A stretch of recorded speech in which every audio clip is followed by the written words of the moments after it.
everyone, this is Tin Goose. Hope you're doing well. I apologize it's been so long since my last update. This week's topic is a pretty straightforward topic. It's about a simple fish keeping mistake that I recently made. And I think those of you that have seen my videos know I like to share some of my experiences along the way, whether it be equipment reviews or plant reviews or things I feel I should have done a better job with. So this is the latter, something that I should have done better. So really straightforward. It's just a reminder, everyone, make sure you keep your lids on your tanks. I know there's a lot of people out there running open top tanks, and I think if you have the right fish species, more power to you, and they look great. I got a little bit lazy in my discipline on keeping the top on, partially because I never really considered this tank a true open top tank. These Clear for Life acrylic tanks actually have built-in top to them with just two little access portals on the top. They're about a little over a foot wide a piece for accessing the tank. So I actually got kind of used to running it without the lid and kind of getting a partial open top look and feel. In hindsight, a really bad call. I really should have considered the fish I keep in here. I have Siamese algae eaters, I have rainbow fish. Both species are known to jump. So first 6 months, no problems, and then a little over a week ago, we come downstairs in the morning and I let the top off overnight, and one of the cherry barbs had jumped out. Pretty awful scene. The cat actually found it, was pawing it around on the floor, so didn't think a whole lot of it at that point in time. And then about 3 days later, we come downstairs again. This time the girlfriend finds Shifu, which is the only time we've named a fish Shifu, by the way. So there's like a bad omen already, those names. You should never do that. But a family favorite fish had jumped out of the tank overnight and died.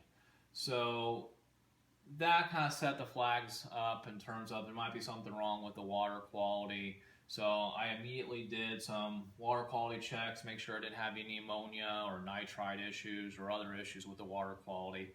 Everything tested perfectly. Everything came back into within its normal range that it's always run. Made sure to try to find a dead spot to test that water, and everything looks great. So I kind of ruled that out. Possibly aggressive behavior. Fish can chase each other. That algae eater was very atypical. Never really chased anyone in the tank. Maybe because it's a single algae eater. I know it's a little atypical for the species, but really got along well. Actually, it's the family's favorite fish. It always comes to the tank anytime someone walked by. Very personable. Been with me for one of my older fish. So definitely had a good temperament to it. And in fact, lately, all the fish, the rainbows, have been behaving much better. No chasing really going on at all lately. So I don't know, possibly aggressive behavior, but I haven't really experienced it before that. The other idea I had is the day before the first fish jumped out, the cherry barb, I heard a loud crash in here, and I walk in and I see the cat, this little tiny cat by the way, is hanging with one claw dug into the top of the stands, and the other paw was pawing away at the glass and obviously scaring the hell out of the fish. So I wouldn't rule that out as a possibility. Maybe he jumped up and scared the heck out of the fish. It's interesting, those two fish that are known to swim in the lower half of the tank jumped out. So I don't know, could have happened. Never really want to know what actually happened, but at the end of the day, I know that I should be keeping the top on it. I wouldn't be having this conversation today. So just a reminder to you guys out there, consider your species if they're known to jumping. Even if you have one of these kind of partial closed top tanks like these acrylic tanks, just keep your lid on it when you're not in a room. I know it looks great with the open top, so when I'm in here looking at the tank, I might take the lid off and kind of enjoy that. But before I go to bed or before I go to work, I'm definitely making sure I put that back on. So that doesn't happen ever again. And again, a mistake that I made that I'm sure in hell not going to make again.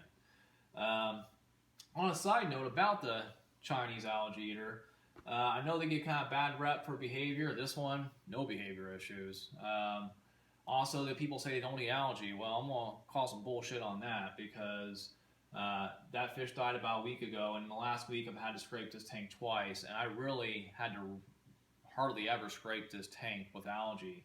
I was figuring I would get algae in this tank. You know, I got a lot of natural light in the rooms. I was always surprised I had to scrape very little. In fact, I did a little video reviewing an algae scraper. I had to really hunt and peck to try to find any algae on these on the glass. And so lately I've been getting a brown algae buildup. Haven't ever noticed brown algae in a tank.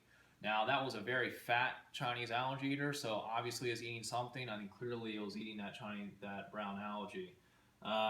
But between him and the Siamese algae eaters I have in here, I never really see algae in the tank, save for what I see in the glass now, because I never really noticed those Siamese algae eaters really eating anything on the glass.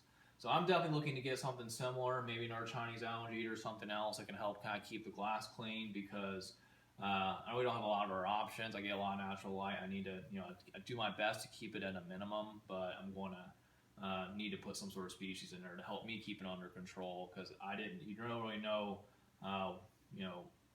how much algae those fish are eating until you lose your algae eater. And then you realize just how much work that fish was doing. Always active, always eating, always on the glass, or going up and down the jungle val or all the plants. So it was a very active species in helping to control the algae in this tank. So yeah, that's my update for this week. Don't make the same mistake as the goose. And I don't know, hope you guys have a great Thanksgiving holiday, spending with your family, or more than anything, just get some time off work. And I know I sure could use some time off work and some time with the family and some good food. So hope everyone has a great long weekend. And that's all for now, guys. I'm out.